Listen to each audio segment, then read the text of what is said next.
नमस्कार मित्रों, सुदृष्टि पीसीएस पर आप सभी का स्वागत है। दोस्तों, आज हम लोग उत्तर प्रदेश विशेष यानी कि यूपी स्पेशल या यूपी स्टैटिक जीके आप कह लें, इससे संबंधित कुछ महत्वपूर्ण प्रश्नों को आज हम यहाँ पर देखेंगे इस वीडियो में। इस पूरी सीरीज में प्रीवियस ईयर क्वेश्चंस या एमसीक्यूज के माध्यम से उत्तर प्रदेश विशेष टॉपिक को हम कंप्लीट करेंगे। दोस्तों, ये पूरी सीरीज हाल ही में आपकी आने वाली परीक्षा समीक्षा अधिकारी, सहायक समीक्षा अधिकारी 2023 की जो प्रारंभिक परीक्षा होनी है, या फिर अगर आप उत्तर प्रदेश लोक सेवा आयोग पीसीएस 2023 की प्रारंभिक परीक्षा की तैयारी कर रहे हैं, तो भी ये वीडियो आपके लिए उतना ही यूजफुल होगा। लेक्चर स्टार्ट करने से पहले कुछ इंपॉर्टेंट इंफॉर्मेशन है जो मैं आप सभी से शेयर करना चाहूंगा। दोस्तों, आरओ 2023 यानी कि समीक्षा अधिकारी या सहायक समीक्षा अधिकारी 2023 की प्रारंभिक परीक्षा की तैयारी हेतु सुदृष्टि पीसीएस चैनल के द्वारा एक टेस्ट सीरीज कार्यक्रम चलाया जा रहा है, जिसे हम आरंभ 2023 के नाम से जानते हैं। आरंभ 2023 की कुछ विशेषताएं हैं जो मैं आप सभी से शेयर करना चाहूंगा। तो आप जैसा कि आप यहां पर देख सकते हैं अपने स्क्रीन पर, तो फ्रेंड्स, सुदृष्टि पीसीएस के द्वारा ये आप कह सकते हैं टेस्ट सीरीज कार्यक्रम चलाया जा रहा है आरंभ 2023, जो कि आरओ समीक्षा अधिकारी, सहायक समीक्षा अधिकारी 2023 की परीक्षा के लिए समर्पित है। इसकी विशेषताओं में जो सबसे इंपॉर्टेंट बात यह है कि ये टेस्ट सीरीज कार्यक्रम आपका 18 सितंबर से चालू होगा। 17 सितंबर तक ही इसमें एडमिशन लिए जा रहे हैं। 18 सितंबर से आप कह सकते हैं नियरली एग्जाम के डेट तक, जब आपका प्रारंभिक परीक्षा होगा आरओ 2023 का, तब तक आपको डेली बेसिस पर प्रतिदिन 90 प्रश्नों की क्विज प्रोवाइड की जाएगी इस टेस्ट सीरीज कार्यक्रम के माध्यम से, जिसमें आपका सामान्य हिंदी, सामान्य अध्ययन और करंट अफेयर्स तीनों शामिल होगा। पहले वीकली या साप्ताहिक आप कह सकते हैं आधार पर एक एक सब्जेक्ट को कवर किया जाएगा। थोड़ा मैं आपको यहाँ पर समझा देता हूँ। जैसे अगर हम फर्स्ट वीक की बात करें, 18 सितंबर से हमारा कार्यक्रम चालू है, तो 18 सितंबर से जो पहली वीक होगी उसमें हम एक सब्जेक्ट को लेकर के चलेंगे, एक विषय को विषयवार तरीके से यहाँ पर आपकी तैयारी करवाई जाएगी। सपोज कीजिए हमने पहले इतिहास ले लिया, हिस्ट्री ले ली, तो एक हफ्ते आपका प्रतिदिन 90 क्वेश्चंस का क्विज होगा हिस्ट्री का, और सप्ताह के अंतिम दिन आप कह सकते हैं कि यहाँ पर आपको हिस्ट्री का ही एक 100 क्वेश्चंस का फुल लेंथ टेस्ट प्रोवाइड किया जाएगा। जो क्विज होगी वो आपके टेलीग्राम पोल के माध्यम से ली जाएगी प्रतिदिन 90 क्वेश्चंस की, और ये जो आपका फुल लेंथ टेस्ट होगा 100 क्वेश्चंस का, ये आपको पीडीएफ के माध्यम से उपलब्ध कराया जाएगा, जिसमें आप कह सकते हैं कि डिटेल्ड सोल्यूशन पीडीएफ होगा ये। इसी तरह जो शुरुआत के हमारे 7 से 8 हफ्ते हैं, उसमें हम विषयवार तरीके से एक एक विषय को कवर करेंगे, और उसके बाद जब हमारे सारे सब्जेक्ट कवर हो जाएंगे, तो जो आखिरी के सप्ताह हैं हमारे 3 से 4 सप्ताह, उसमें आपके फुल लेंथ टेस्ट आयोजित किए जाएंगे, जो कि आयोग के लेटेस्ट पैटर्न पर आधारित होंगे। जिस तरह से आपका समीक्षा अधिकारी का परीक्षा में पेपर आने वाला है, ठीक उसी पैटर्न पर आपको ये फुल लेंथ टेस्ट प्रोवाइड किए जाएंगे। तो एक तरीके से आप कह सकते हैं कि जो प्रारंभिक आरंभिक जो अवधि है हमारी, या प्रारंभिक अवधि है जिसमें हम साप्ताहिक आधार पर चल रहे हैं, उसमें हम आपके प्रिपरेशन पर फोकस्ड हैं। हम ये मान के चल रहे हैं कि आपकी तैयारी 0 से है, ठीक है। और जब आपका सिलेबस यहाँ पर कवर करा दिया जाएगा, उसके बाद जो फाइनल टेस्ट होंगे आपके फुल लेंथ टेस्ट, उसमें आपको आयोग के लेटेस्ट पैटर्न पर, बिल्कुल जैसा आपका पेपर वहां पर मिलेगा वैसा आपको यहाँ पर प्रश्न पत्र उपलब्ध कराया जाएगा। ये जो आखिरी के टेस्ट हैं, ये आपके टेलीग्राम क्विज के माध्यम से होंगे, जो क्विज बॉट होता है टेलीग्राम पर। यहाँ पर आपको रैंकिंग भी आपकी पता चल जाएगी। आप यह भी जानने में सक्षम होंगे कि आपकी तैयारी कैसी चल रही है, ठीक है। और इसकी भी आपको डिटेल्ड पीडीएफ प्रोवाइड कराई जाएगी। ये जो टेस्ट सीरीज कार्यक्रम है, इसमें फ्रेंड्स इसी अवधि आप कह सकते हैं, इसी समय अवधि के दौरान जब आपका टेस्ट सीरीज कार्यक्रम चलाया जाएगा, उसी दौरान आपको हिंदी के आरपी सर के स्पेशल नोट्स भी प्रोवाइड किए जाएंगे, ठीक है। तो हिंदी के डिजिटल प्रिंटेड फॉर्म में नोट्स आपको इसी समय अवधि में उपलब्ध कराए जाएंगे। तो यहाँ पर टोटल 7 सेक्शनल विषयवार टेस्ट हो जाएंगे हमारे, और फुल 5 टेस्ट होंगे पीडीएफ के माध्यम से, ठीक है। इसके अलावा जैसे आपका सामान्य अध्ययन का चलेगा प्रोग्राम क्विज और पीडीएफ के माध्यम से, इसी के पैरेलल आपका सामान्य हिंदी का भी प्रोग्राम चलता रहेगा। जैसे हिंदी के आपके कुछ स्पेशल टॉपिक हैं आरओ में, आप देखेंगे प्रारंभिक परीक्षा में, जैसे कि आपके पर्यायवाची हो गए, विलोम हो गए, अनेक शब्दों के लिए एक शब्द हो गए। तो इन सभी के लिए है ना, पहले विषयवार तरीके से हम 6 दिन, जो स्टार्टिंग के हमारे 6 वीक हैं, 6 सप्ताह हैं, उसमें विषयवार तरीके से हम जाएंगे। उसके बाद फुल लेंथ टेस्ट में सारी चीजों को मर्ज कर दिया जाएगा। तो इस तरह से सामान्य हिंदी के आपको 6 sectional test topic wise provide किए जाएंगे और 6 फुल लेंथ टेस्ट पीडीएफ के माध्यम से प्रोवाइड किए जाएंगे इनिशियल टाइम पीरियड में, जो हमारे शुरुआत के सप्ताह होंगे उनमें। उसके बाद फ्रेंड सामान्य अध्ययन और हिंदी के फुल टेस्ट का व्याख्यात्मक उत्तर पीडीएफ आपको प्रोवाइड किया जाएगा और साथ ही साथ आपका मूल्यांकन भी किया जाएगा। तो इस तरह से हम देखेंगे कि सामान्य अध्ययन के कुल 5000 प्रश्न यहाँ पर कवर कराए जाएंगे और हिंदी के कुल 3000 प्रश्न आपके यहाँ पर कवर कराए जाएंगे, जो आप कह सकते हैं मोस्ट इंपॉर्टेंट है एग्जाम के लिए। यहां से आप देखेंगे कि आपके क्वेश्चन पेपर में डायरेक्ट आपको कई क्वेश्चन यहाँ पर दिख जाएंगे। इसके अलावा मैंने आपको बता दिया कि आरपी सर के आपको हिंदी के topic wise digital printed form में नोट्स भी प्रोवाइड किया जाएगा पीडीएफ फॉर्म में। अब फ्रेंड्स यहाँ पर इंपॉर्टेंट बात यह है कि शुरू के जो 500 अभ्यर्थी हैं उनके लिए लिमिटेड ऑफर है कि शुरू के 500 अभ्यर्थियों के लिए यहां पर जो शुल्क रखा गया है वो 999 रुपए रखा गया है। उसके बाद जब 500 अभ्यर्थी हो जाएंगे, जो कि अब बहुत जल्द होने वाले हैं, तो आपकी जो शुल्क है वो स्वतः 1299 रुपए कर दी जाएगी। अतः अगर आप 999 यानी कि 999 में ही इस टेस्ट सीरीज प्रोग्राम से जुड़ना चाहते हैं तो जल्दी से जल्दी आप संपर्क बनाएं। नीचे ये व्हाट्सएप नंबर लिखा हुआ है, मैं यहां पर भी लिख दे रहा हूं व्हाट्सएप नंबर 7007884151। ये व्हाट्सएप नंबर है, इस पे आप संपर्क कर सकते हैं। व्हाट्सएप पर ही आप मैसेज कर दें, मैसेज में आप लिख दें आरंभ 23। तो आपको किस तरह से शुल्क जमा करना है ये प्रोसेस मैं वहां पर उपलब्ध करा दूंगा, ये प्रोसेस मैं आपको वहां पर बता दूंगा। ठीक है, जो प्रवेश है वो आपका 17 सितंबर तक लिया जाएगा, क्योंकि 18 सितंबर से ये टेस्ट सीरीज प्रोग्राम शुरू हो जाएगा। तो यदि आप कोई जानकारी चाहते हैं तो व्हाट्सएप पे आप यहाँ पर संपर्क बना सकते हैं। इसके अलावा टेलीग्राम आईडी भी मैं लिख दे रहा हूं, info_query,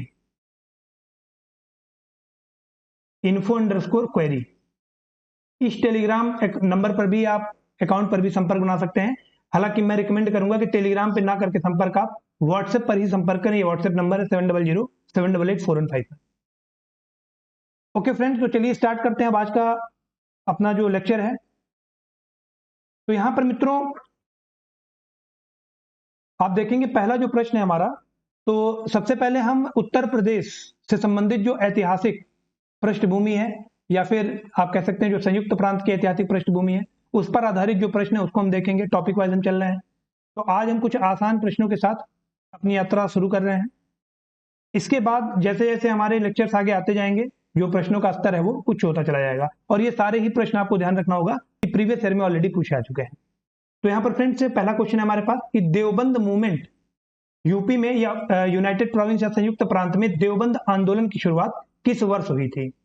देवबंद आंदोलन की शुरुआत किस वर्ष हुई थी? 4 ऑप्शन यहाँ पर हमको दिए गए हैं, 1900, 1888, 1885 या 1866।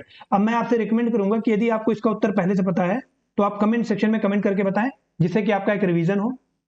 तो फ्रेंड जो देवबंद आंदोलन है, ध्यान रखिएगा, ये यूनाइटेड प्रोविंस या फिर संयुक्त प्रांत में या उत्तर प्रदेश में सहारनपुर डिस्ट्रिक्ट से लॉन्च किया गया था। सहारनपुर डिस्ट्रिक्ट से लॉन्च किया गया था। यह शुरू किया गया था देवबंद आंदोलन 1866 में। ठीक है, इसमें एक इंपॉर्टेंट बात यह भी आपको पता होनी चाहिए कि 2 इंपॉर्टेंट इसके लीडर थे जिन्होंने लीडरशिप की थी मूवमेंट की या आंदोलन की। उनके नाम क्या थे? तो एक थे आपके मोहम्मद कासिम ननोतवी, मोहम्मद कासिम ननोतवी, और दूसरे थे आपके राशिद अहमद गंगोई। राशिद अहमद गंगोई। तो ये 2 लीडर थे, इनकी लीडरशिप में देवबंद आंदोलन की शुरुआत की गई थी उत्तर प्रदेश के सहारनपुर डिस्ट्रिक्ट से, ध्यान रखिएगा। तो डी ऑप्शन हमारे यहां पर करेक्ट रहेगा। आगे बढ़ते हैं। अगला क्वेश्चन है गाजियाबाद जिले के आलमगीरपुर से प्राप्त पुरातात्विक खोज निम्नलिखित में से किससे संबंधित है? अब ये क्वेश्चन आपका यूपी पीसीएस मेंस 2005 में पूछा गया था। ठीक है, इस क्वेश्चन में एक त्रुटि है, इस प्रश्न में एक त्रुटि है। क्या त्रुटि है फ्रेंड्स? आलमगीरपुर जो है ये आपका साइट है कहां पर मौजूद है, ये गाजियाबाद डिस्ट्रिक्ट में नहीं है, ये आपका मेरठ में है, ध्यान रखिएगा, ये आपकी मेरठ में है। ठीक है, तो प्रश्न में आप इसको सही कर सकते हैं कि Alamgirpur in Meerut district is related to which of the following. अब यहाँ पर 4 ऑप्शन दिए गए हैं, हड़प्पा संस्कृति, वैदिक संस्कृति, मौर्य संस्कृति या गुप्तकालीन संस्कृति।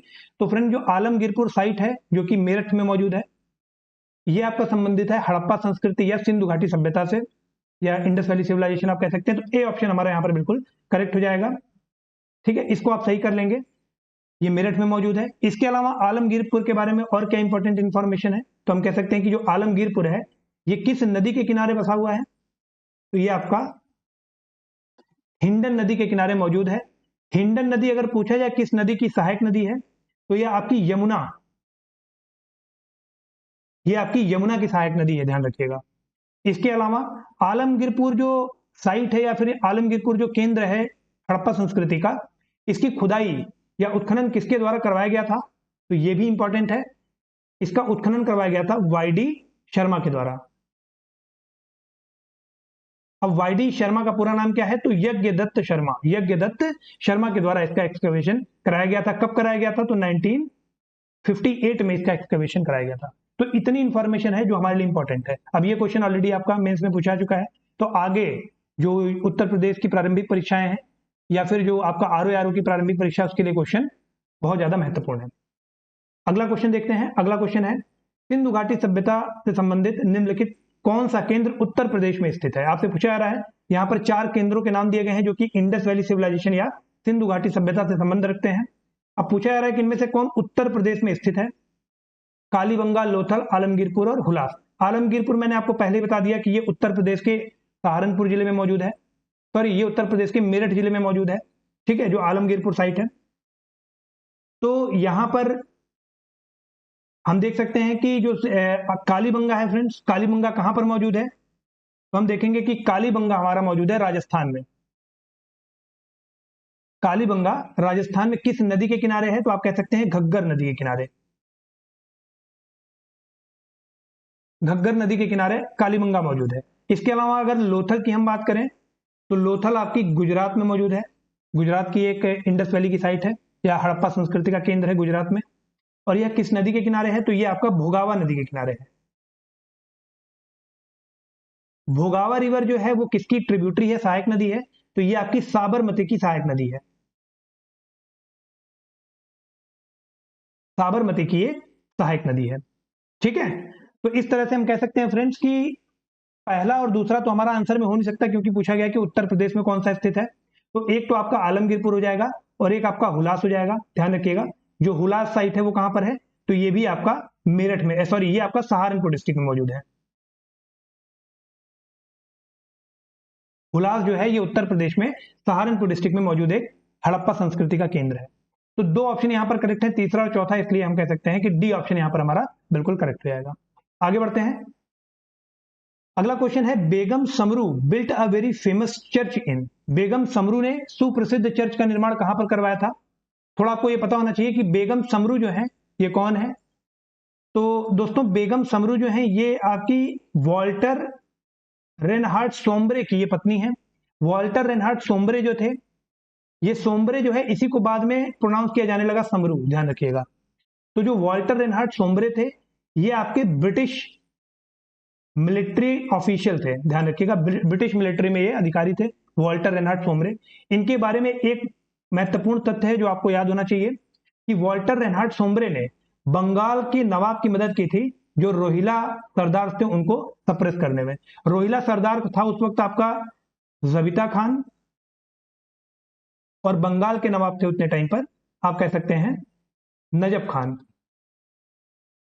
तो नजफ खान की हेल्प की थी वॉल्टर रेनहार्ड सोम्ब्रे ने जबीता खान को सप्रेस करने में या दबाने में, जिससे खुश होकर के बंगाल के नवाब नजफ खान ने वॉल्टर रेनहार्ड सोम्ब्रे को मेरठ का सरधाना प्रोविंस गिफ्ट किया था। सरधाना का इन्हें शासक बना दिया गया था। बाद में इनकी मृत्यु के बाद जो बेगम समरू थी वो सरधाना की आप कह सकते हैं रूलर बनी। बेगम समरू को आप एक इंपॉर्टेंट इंफॉर्मेशन के बारे में यह है कि जो बेगम समरू थी इन्हें कैथोलिक क्वीन ऑफ इंडिया भी कहा जाता था, Catholic queen. Catholic queen of India. इसके अलावा फ्रेंड जो बेगम समरू थी, इनको शाह आलम द्वितीय ने, शाह आलम सेकंड ने इनकी कार्य कुशलता देखते हुए इनको एक टाइटल दिया था जेबुन निशा, जेबुन निशा। ठीक है, तो ये कुछ इंपॉर्टेंट फैक्ट्स थे इस पर्टिकुलर क्वेश्चन से रिलेटेड, और ये क्वेश्चन भी आपका पहले एग्जाम में पूछा जा चुका है प्रीवियस ईयर में, यूपीपीसीएस में 2012 में। आगे बढ़ते हैं, अगला क्वेश्चन है विच of the following is not correctly matched. आपसे पूछा जा रहा है कि इनमें कौन सही सुमेलित नहीं है। पहले क्वेश्चन में आपको यह देखना है कि नहीं है पूछा जा रहा है कि करेक्ट पूछा जा रहा है।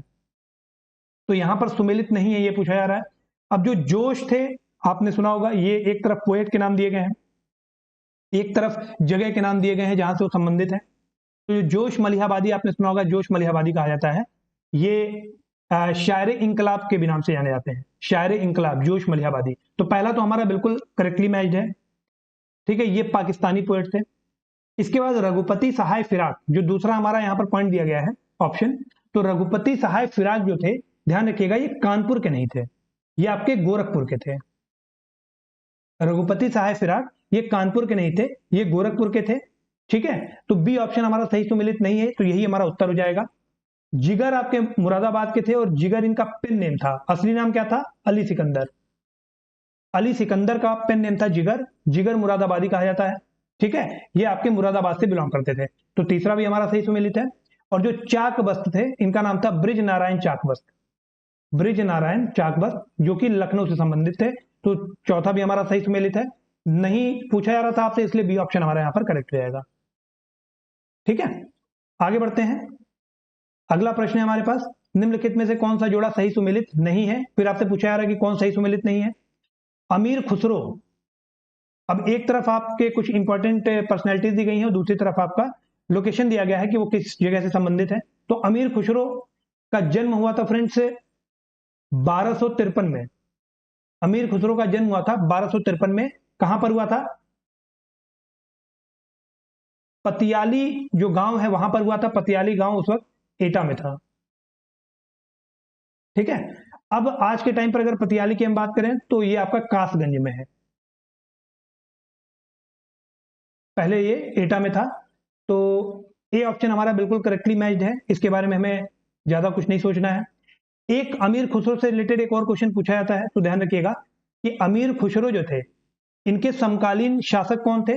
तो ये आपके दिल्ली सल्तनत में मौजूद थे अमीर खुसरो, और दिल्ली सल्तनत के 3 बहुत महत्वपूर्ण शासक थे जो कि इनके समकालीन थे। एक था आपका बलबन, बलबन के बाद आप देखेंगे अलाउद्दीन खिलजी।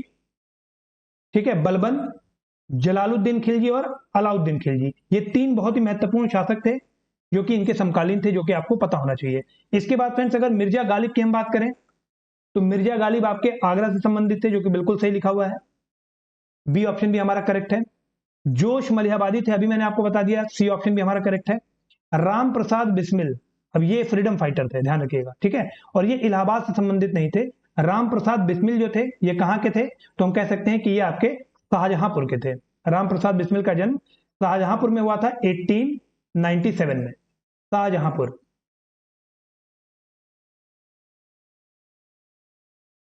ठीक है, राम प्रसाद बिस्मिल आप कह सकते हैं जो काकोरी कॉन्स्पिरेसी केस हुआ था 1927 में, 1927 में काकोरी कॉन्स्पिरेसी केस में इनको फांसी दी गई थी। फांसी कहां दी गई थी, तो ध्यान रखिएगा, इनको फांसी दी गई थी गोरखपुर में। ठीक है, थे इनका जन्म हुआ था शाहजहांपुर में, फांसी दी गई थी गोरखपुर में। किस केस में दी गई थी, तो काकोरी कॉन्स्पिरेसी केस ऑफ 1927। तो यहां पर डी ऑप्शन हमारा इनकरेक्ट लिखा हुआ है, इसलिए यही हमारा उत्तर हो जाएगा। ठीक है, आगे बढ़ते हैं। अगला प्रश्न है हमारे पास, निम्नलिखित में से किसका जन्म आगरा में हुआ था। 4 ऑप्शन यहां पर हमें दिए गए हैं, मीर ताकी, अमीर खुसरो, फिराक या गालिब। तो ध्यान रखिएगा फ्रेंड्स, यहां पर इस क्वेश्चन में भी त्रुटि थी, इस प्रश्न में भी। क्यों, ये क्वेश्चन आपका यूपी आरओ एआरओ प्रीलिम्स 2016 में पूछा गया था। समीक्षा अधिकारी और सहायक समीक्षा अधिकारी की जो परीक्षा हुई थी आपकी 2016 की प्रारंभिक परीक्षा, उसमें प्रश्न पूछा गया था। गलत इसलिए क्योंकि यहां पर 2 ऑप्शन सही हैं, जो मीर ताकी हैं और गालिब, ये दोनों ही आगरा से संबंधित है, ध्यान रखिएगा। तो ए और डी दोनों ही यहां पर सही हैं, इसलिए हम कह सकते हैं कि इस क्वेश्चन को बाद में आयोग के द्वारा हटा दिया गया था। ठीक है, जो मीर ताकी थे, ध्यान रखिएगा, ये लखनऊ के जो नवाब थे आसिफुद्दौला, इनके कोर्ट में थे। मीर ताकी आसफुद्दौला के कोर्ट में थे। आसफुद्दौला जो कि लखनऊ के नवाब थे, इनके कोर्ट में थे। आगे बढ़ते हैं, अगला प्रश्न है हमारे पास, इलाहाबाद स्थित अल्फ्रेड पार्क का नाम बदलकर किसके नाम पर रखा गया? तो बहुत आसान सा प्रश्न है। आपको पता है कि जो चंद्रशेखर आजाद जी थे, ये कहां पर शहीद हुए थे? तो ये अल्फ्रेड पार्क में शहीद हुए थे अंग्रेजों से लड़ते हुए, तो इसलिए इनके नाम पर ही यहां पर इसका नाम बदला गया। सी ऑप्शन हमारा बिल्कुल यहां पर करेक्ट हो जाएगा, किसी प्रकार का इसमें डाउट नहीं होना चाहिए। अब ये क्वेश्चन भी आपका यूपी पीसीएस मेंस 2015 में पहले पूछा जा चुका है। अगला प्रश्न है फ्रेंड्स, यहां पर हमारे पास, मोतीलाल नेहरू बाल संग्रहालय कहां पर स्थित है? अब मोतीलाल नेहरू नाम जैसे ही आता है तो हम लोग कंफ्यूज होकर के इलाहाबाद चले जाते हैं। क्यों? क्योंकि आप देखेंगे कि नेहरू परिवार की 3 पीढ़ियों का जन्म इलाहाबाद में ही हुआ था। ठीक है, अब मोतीलाल नेहरू, ध्यान रखिएगा, जो बाल संग्रहालय है ये आपका लखनऊ में मौजूद है, ना कि इलाहाबाद में। सी ऑप्शन हमारा करेक्ट हो जाएगा। UP special point of view से मोस्ट इंपॉर्टेंट क्वेश्चन है। ठीक है, और इससे पहले यूपी पीसीएस मेंस 2010 में क्वेश्चन ऑलरेडी पूछा जा चुका है। जो मोतीलाल नेहरू बाल संग्रहालय है, ये आपका कब स्टेब्लिश किया गया था? तो 1957 में इसको स्टेब्लिश किया गया था, और ये आपका लखनऊ में स्टेब्लिश किया गया है। अगला प्रश्न है हमारे पास, भारत कला भवन म्यूजियम, भारत कला भवन संग्रहालय कहां पर स्थित है? 4 ऑप्शन है, इलाहाबाद, लखनऊ, मथुरा या वाराणसी। अब भारत कला भवन संग्रहालय ये आपका कहां पर मौजूद है? तो ये आपका वाराणसी में मौजूद है, ध्यान रखिएगा। इसको किसने बनाया था? तो इसको राय कृष्णा दास ने बनाया था।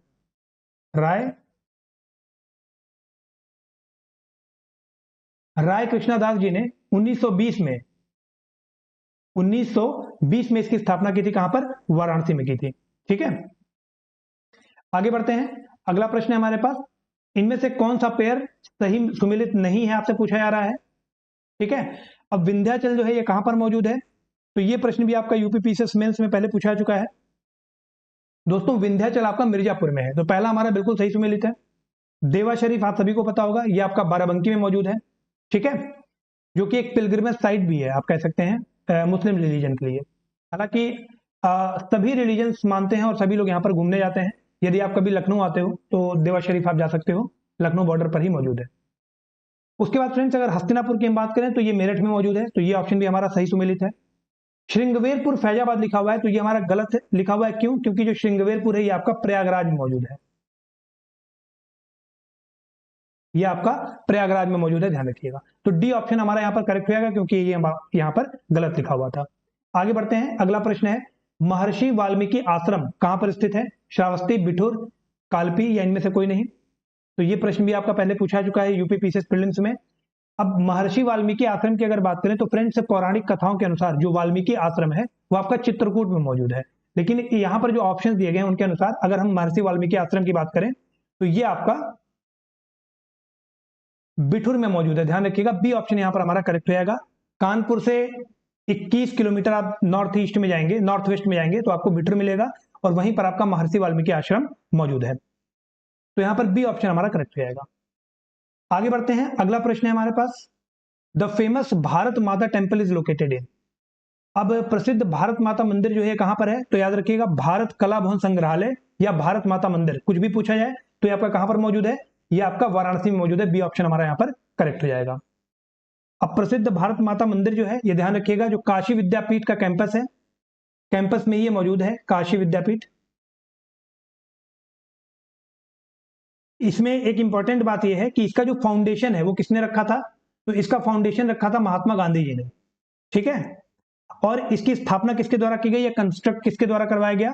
तो कंस्ट्रक्ट करवाया गया था बाबू शिव प्रसाद गुप्ता के द्वारा।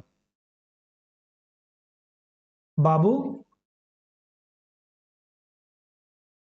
शिव प्रसाद गुप्ता, इनके द्वारा इसे कंस्ट्रक्ट करवाया गया था। इसके अलावा फ्रेंड, जो भारत माता मंदिर है, ध्यान रखिएगा, ये कोई ट्रेडिशनल टेंपल नहीं है, किसी गॉड या गॉडेस या देवी देवता का कोई मंदिर नहीं है, बल्कि यहां पर हम देखेंगे कि भारत के मानचित्र को चित्रित रूप में दिखाया गया है, स्कल्पचर्ड फॉर्म में दिखाया गया है। अगर आप यहां पर विजिट करें तो आप देखेंगे कि मंदिर का जो मध्य प्रांगण है, केंद्रीय प्रांगण है, वहां पर पूरे फ्लोर पर नीचे आप देखेंगे कि इंडिया का मैप बना हुआ है, भारत का मानचित्र बना हुआ है स्कल्पचर्ड फॉर्म में, अनडिवाइडेड इंडिया का, जिसमें पर्वत, मैदान, नदियां सभी दिखाई गई हैं। ठीक है, तो बी ऑप्शन यहां पर हमारा करेक्ट हो जाएगा। आगे बढ़ते हैं, अगला क्वेश्चन है, Dayal Bagh in Agra is associated with. Agra का जो दयाल बाग है वो किससे संबंधित है? 4 ऑप्शन है, कबीर पंथ, नाथ संप्रदाय, रामानुज संप्रदाय या राधा स्वामी सेक्ट। तो यहाँ पर डी ऑप्शन हमारा करेक्ट हो जाएगा। जो दयाल बाग है आगरा का, वो आपका राधा स्वामी संप्रदाय से संबंधित है। यह प्रश्न भी आपका यूपी पीसीएस मेंस 2008 में पहले पूछा चुका है, तो हमारे लिए इंपॉर्टेंट है। ठीक है, जो दयाल बाग या दयाल गार्डन है, it is located in Agra. D option हमारा करेक्ट हो जाएगा। आगे बढ़ते हैं, मैच दी फॉलोइंग का है, मिलान करो का है। दो सूचियां यहाँ पर आपको दी गई हैं। एक तरफ आपके कुछ सिटीज के नाम लिखे गए हैं, दूसरी तरफ लिखा गया है कि उनके फाउंडर कौन है। ठीक है, एस्टेब्लिशमेंट किसके द्वारा किया गया था या स्थापना किसके द्वारा किया गया था। तो पहला है फतेहपुर सीकरी। आप सभी को पता है कि फतेहपुर सीकरी की स्थापना किसके द्वारा की गई थी, तो अकबर के द्वारा की गई थी। हम पहले को तीसरे से मिला सकते हैं। अकबर ने फतेहपुर सीकरी की स्थापना कब की थी, तो हम कहेंगे कि 1571 से लेकर के 1571 से लेकर के 1585 तक हम देखेंगे कि जो फतेहपुर सीकरी है वो जो आपका मुगल साम्राज्य है उसका कैपिटल रहा है। ठीक है, राजधानी रही है। और इसके अलावा जो यहां पर आप देखेंगे कि हजरत सलीम चिश्ती की दरगाह भी मौजूद है, जो कि काफी इंपॉर्टेंस रखती है, चाहे हम रिलीजियस वे में देखें या टूरिस्ट वे में देखें, पर्यटक स्थल के रूप में देखें। ठीक है, तो यहां पर फ्रेंड्स जो फतेहपुर सीकरी है ये अकबर के द्वारा एस्टेब्लिश किया गया था। इसके बाद फ्रेंड्स अगर जौनपुर सिटी की बात करें तो जौनपुर शहर की स्थापना की गई थी फिरोज शाह तुगलक के द्वारा। फिरोज शाह तुगलक ने जौनपुर शहर की स्थापना की थी अपने कजन ब्रदर जौना खान की याद में। जौना खान कौन था, तो जौना खान था आपका मोहम्मद बिन तुगलक, MBT, यही आपका जौना खान था। इसकी याद में फिरोज शाह तुगलक ने जौनपुर शहर की स्थापना की थी। अब मोहम्मद बिन तुगलक किसका बेटा था, तो हम कह सकते हैं गियासुद्दीन तुगलक, जो कि आपका तुगलक डायनेस्टी का संस्थापक था। ठीक है, तो बी ऑप्शन हमारा चौथे से मैच कर जाएगा। इसके बाद फ्रेंड्स अगर आगरा सिटी की बात करें तो आगरा शहर की स्थापना की गई थी सिकंदर लोदी के द्वारा। आगरा शहर की स्थापना कब की गई थी, तो हम कह सकते हैं 1504 में। 1504 में आगरा की स्थापना सिकंदर लोदी के द्वारा की गई। जामा मस्जिद बदायूं वाला किसने बनवाया था, तो ये बनवाया था इल्तुतमिश ने, ध्यान रखिएगा। ठीक है, जो जामा मस्जिद है इसे इल्तुतमिश ने बनवाया था, जो कि गुलाम वंश से संबंध रखता था। तो यहां पर सारे ये मैंने ऑप्शन मिलाकर के आपको दिखा दिए हैं। आगे बढ़ते हैं। अगला प्रश्न है कि चुनारगढ़ में किसकी कब्र मौजूद है। Whose tomb is in Chunargarh. अब चुनारगढ़ कहां पर है, तो ये इंपॉर्टेंट है आपको पता होना। ये आपका मिर्जापुर में मौजूद है। जो मिर्जापुर डिस्ट्रिक्ट है उत्तर प्रदेश का, वहां पर आपका चुनारगढ़ है।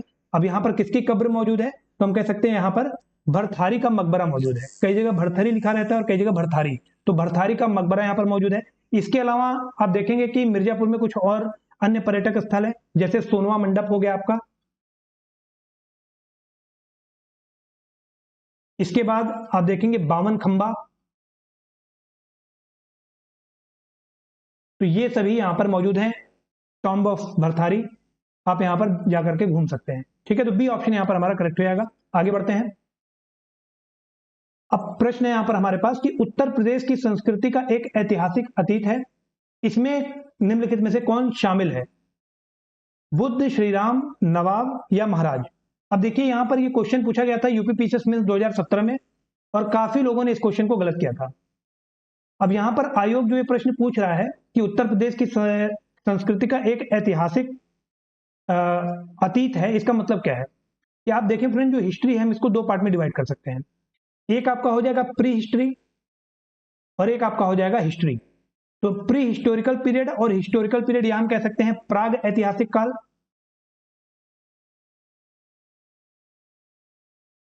और एक हो जाएगा आपका ऐतिहासिक काल। तो जो प्राग ऐतिहासिक काल और ऐतिहासिक काल में एक अंतर है, उसी में इस प्रश्न का उत्तर छिपा हुआ था।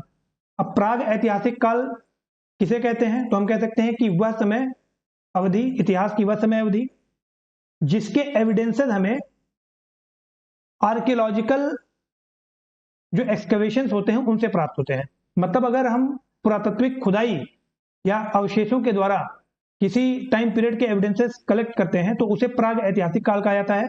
मतलब प्राग ऐतिहासिक काल के जो सबूत होते हैं वो रिटन फॉर्म में कहीं पर मौजूद नहीं है, लिखे नहीं हुए, कहीं पर भी लिखे नहीं हुए। अब आप देखिए यहाँ पर बुद्धा का हमें रिटन फॉर्म मिल जाता है ना। कुछ आप देखेंगे बुद्धा के भी हमें, जैसे आपका विनय पिटक, सूत्र पिटक, अभिधम्म पिटक, कुछ रिटन फॉर्म में आपको मिल जाएंगी। जातक कथाएं हैं। वहीं पर अगर नवाब की हम बात करें तो इनके भी आपको रिटन फॉर्म में एविडेंसेस मिलेंगे लिखे हुए इतिहास में। महाराजाओं के भी हमें रिटन फॉर्म में सबूत मिलते हैं।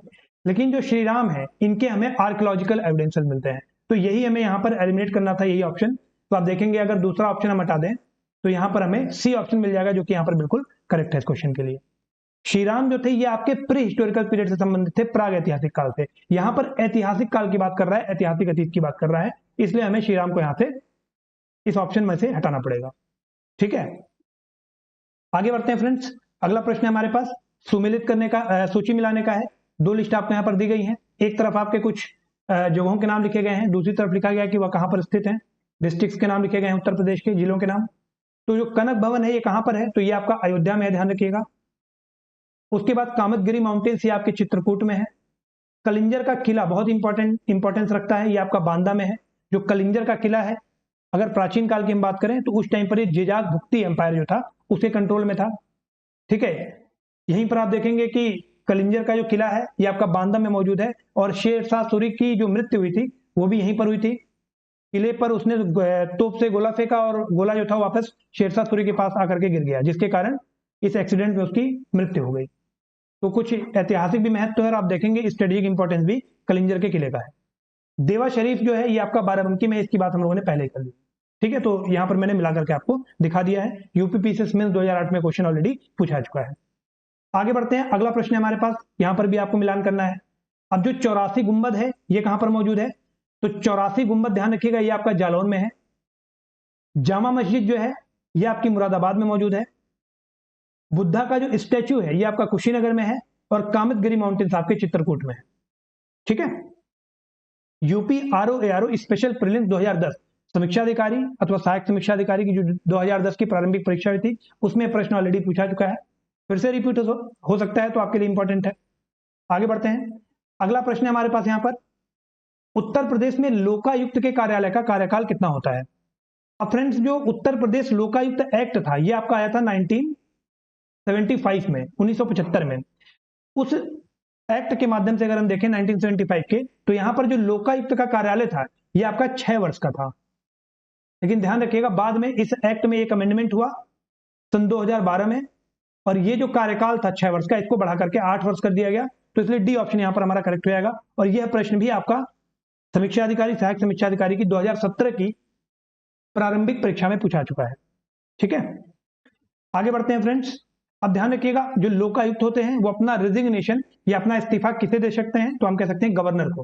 ठीक है, आगे बढ़ते हैं, जो कि आज का आखिरी प्रश्न है। एक तरफ कांग्रेस के जो अधिवेशन हुए हैं उनके साल लिखे हुए हैं, दूसरी तरफ वेन्यू लिखा हुआ है कि वो अधिवेशन कहां पर हुए हैं। तो फ्रेंड्स 1892 का जो कांग्रेस का अधिवेशन हुआ था, सत्र हुआ था, वो कहां पर हुआ था, तो ये आपका प्रयागराज में हुआ था, ध्यान रखिएगा। तो इसको हम इलाहाबाद से मिला सकते हैं।